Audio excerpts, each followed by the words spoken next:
Hi guys, I'm back again with some more stories for you today. Let's go to the first one, about OP, who decided to give her family heirloom necklace to her stepdaughter instead of her daughter. Well, guess if daughter didn't get upset.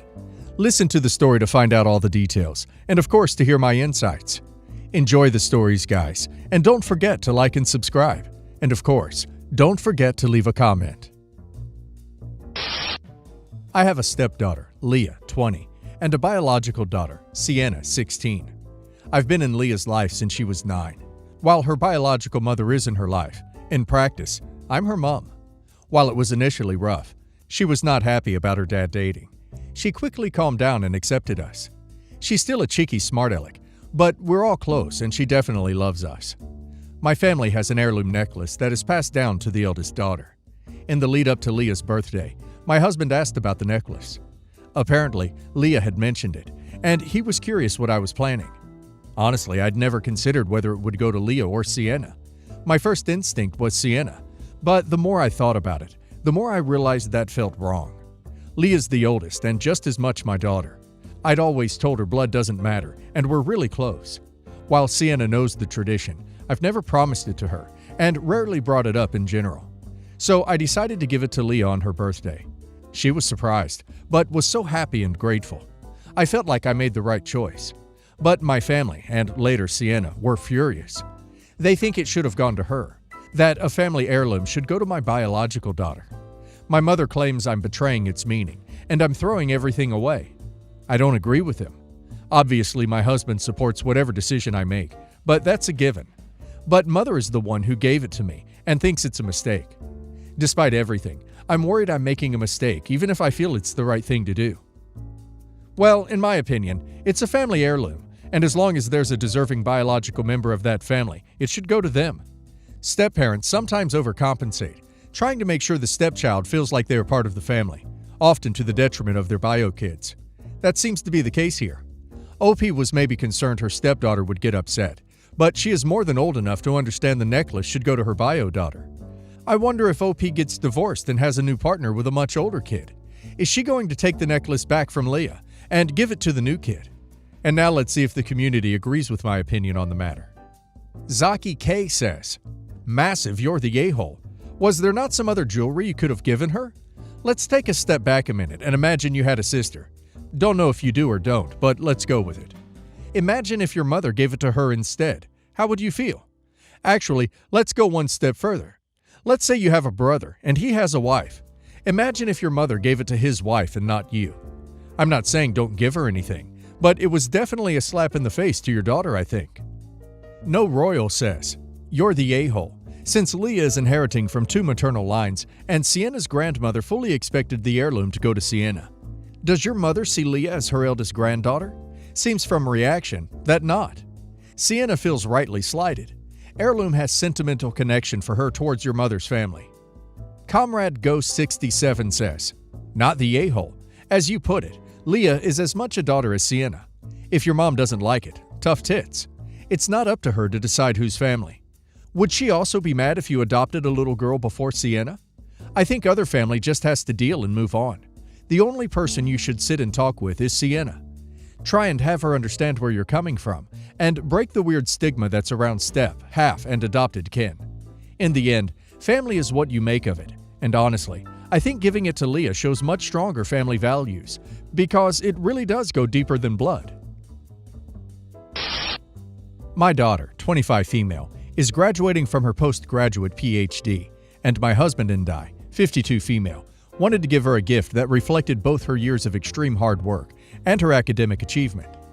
We took a long time to consider what presents we'll buy, and finally decided on a really nice pen, the Mont Blanc Special Edition pen that costs $845 USD.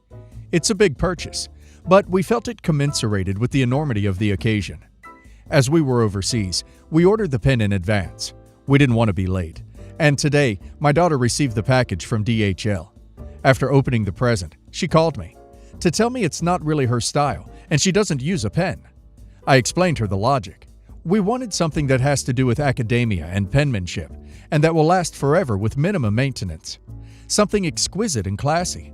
Something that says she's special to us, and that she can use to sign her first house purchase contract, her first employment contract, her marriage certificate, all the momentous occasions in her life.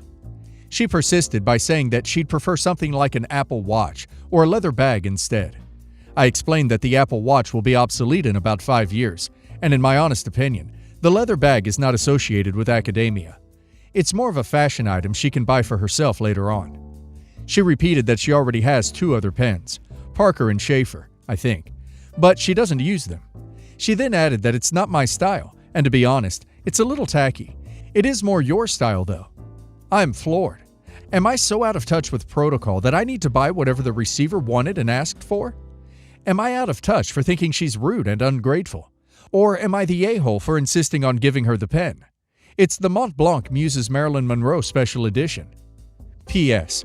What I didn't include in my earlier post is, she's already gifted her 2 watches, a car, earrings, jewelry, and for her new place, housewarming presents like Instant Pot pressure cooker, bed and mattress, and a robot vacuum cleaner. And I was also gifted pens all those years ago, which I didn't think I'd use, until I had to go for business meetings.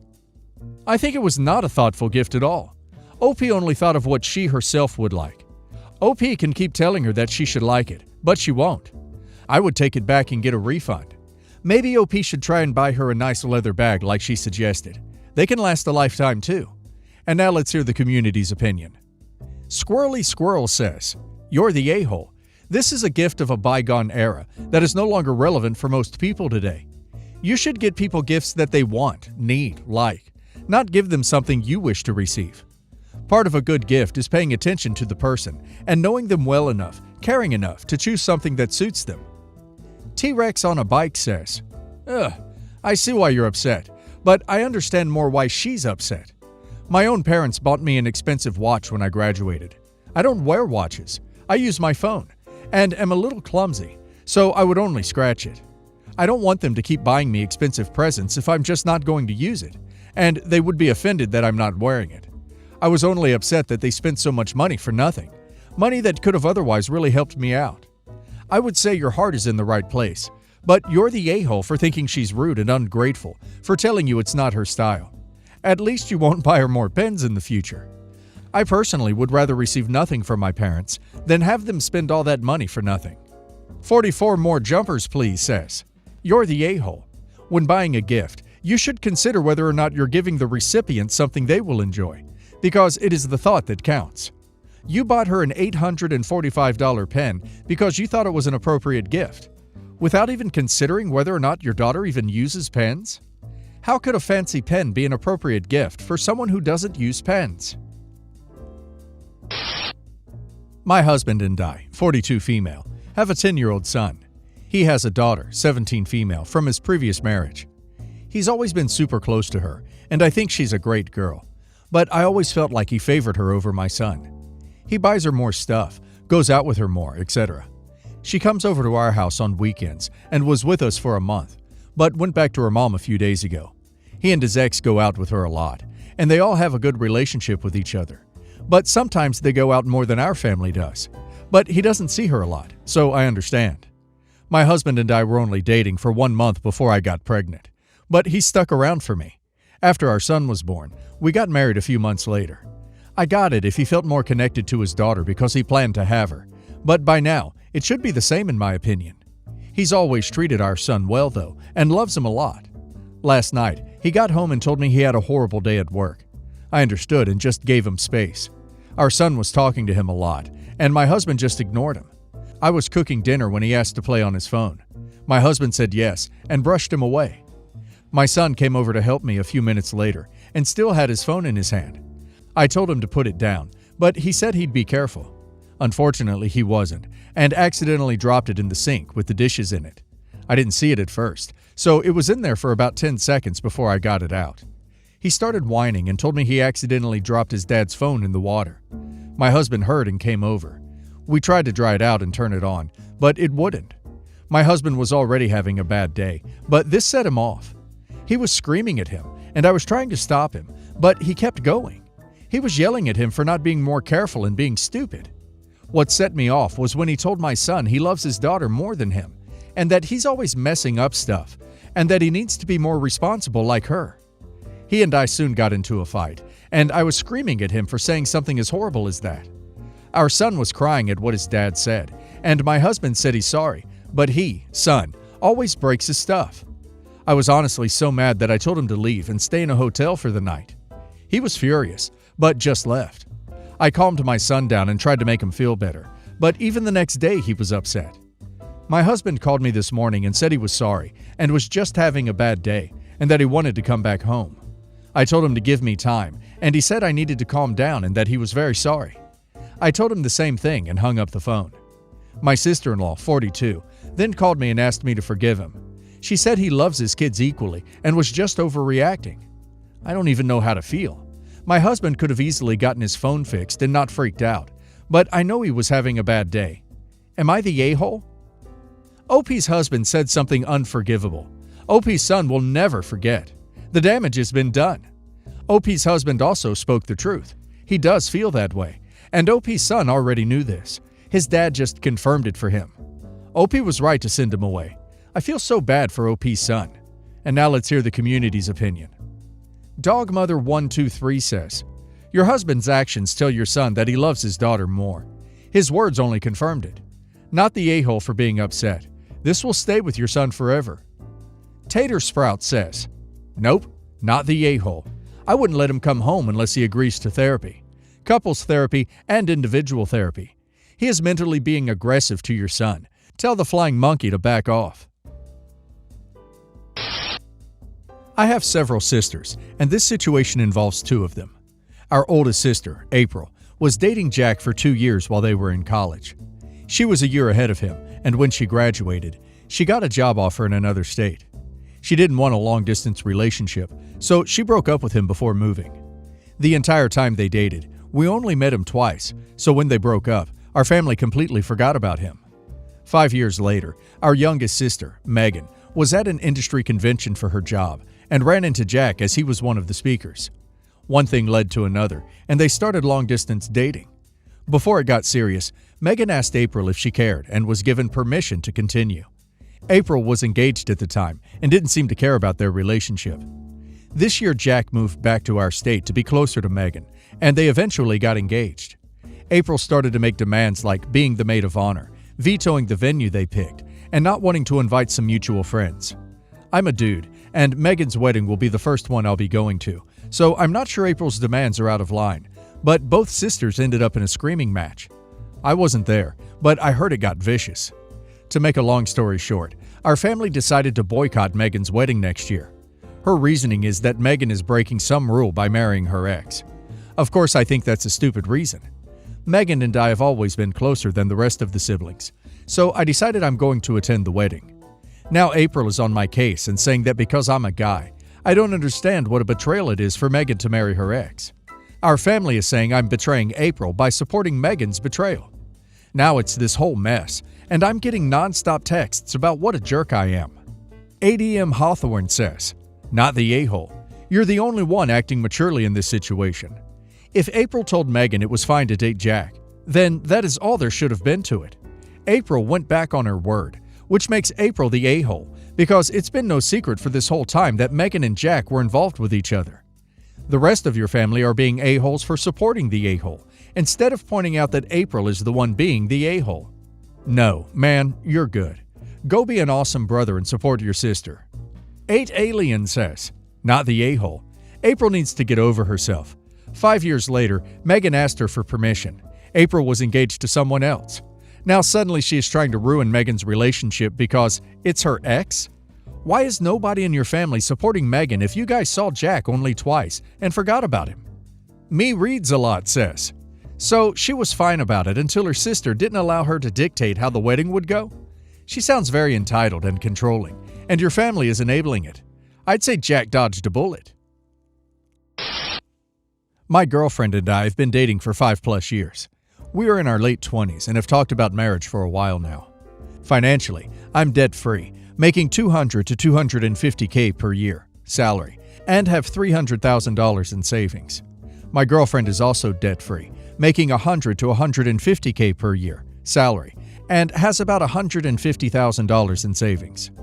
So I suggested that we should start talking about what kind of ring she wants. the style, size, budget, etc. Her mom is a big diamond person and loves buying big rocks. My girlfriend has a perception that expensive diamonds are normal because her mom has $30,000 plus rings in her collection. Before she and I decided to talk about wedding rings, she ended up going to a jewelry shop and got some early quotes to do some preliminary research. This upset me a bit because we didn't talk about the rings ourselves. I would rather be the person to go with her and get quotes from her instead of her mom. Anyhow, she came back with quotes ranging from $30,000 to $50,000 for the ring, which seemed ridiculous to me. I understand I make good money for my age, but I am also very frugal. I drive a 10-year-old Ford with 100,000 miles on it, do not own any luxury items, and just generally think that the extra money that I spend on the ring could be used for an extra house down payment or college fund for our kids, starting it early. Or I can fully fund our vacation together in Hawaii or something. I told her that I would be okay spending a maximum of $20,000 for the ring, but nothing more. And it's not because I love her less, but because, at the end of the day, a diamond is a rock on your finger. It would be smarter to spend that money on things that truly impact our daily lives, like a house, a better vacation, or prepping our kids better financially for the future, etc. She got extremely upset, saying that this ring signifies our marriage and relationship, and that me saying those things about suggesting cheaper rings really hurt her feelings. Is it wrong for me to want the best quality of the diamond in the ring? I obviously told her that me wanting to spend less on the ring isn't a reflection of me loving you less, but the conversation kind of didn't go anywhere from there. Am I the a-hole for not wanting to spend $30,000 on an engagement ring? How do I navigate this conversation with her? I don't want her to feel like I love her less, or she means less to me because I want to spend less on the ring. I honestly thought $15,000 to $20,000 was reasonable for an engagement ring, despite how much money I have in savings or my salary. Am I wrong here? Edit. I want to point out that my girlfriend is not a big spender or materialistic. She is frugal with her money as well. We plan to have a small wedding with close friends and family only. I think it really comes down to the fact that this is an engagement ring, and it has a special meaning for her. Final Figure says, $30,000 on an engagement ring is insane. That's how much some people make in a year. The fact she's referring to your suggestion of spending $15,000 to $20,000, still insane, as cheap, to me is indicative of what her expectation of your future life is. The best quality, most luxury of everything. Anything else is cheap, not the a-hole. Life Gone By says, you value different things, and that's okay. The question is, can you reconcile your values moving forward? She's telling you she likes expensive luxury items that don't serve another purpose. I promise you the ring won't be the only one. You should really talk to her about your comfort level with not only the ring, but cars, houses, vacations, appliances, clothes, dinner out, etc. You should both be willing to meet somewhere in the middle, and if you can't come to an agreement on the type of lifestyle you will live together as married people, you shouldn't marry each other. No a-holes. AOW Lock 1 says, well, I'm going to go with no a-holes. And let me explain why. For context, I'm a man who recently got engaged to my fiancée. 1. You're already apparently willing to drop $20,000, a very large amount, while claiming the rest can be put into a college fund, or a house, or a trip. It's $10,000 more, not $100,000 more, and you take home the difference in less than a quarter. At the end of the day, you've subconsciously spent the money, so why not spend it on her? 2. You and your girlfriend are not big spenders or flashy people. Do you maybe see this whole ring must be perfect as her one outlet for something special? I guess I'm just not seeing why this is suddenly the hill you want to die on. Is it because you think she only wants the ring because of her mom?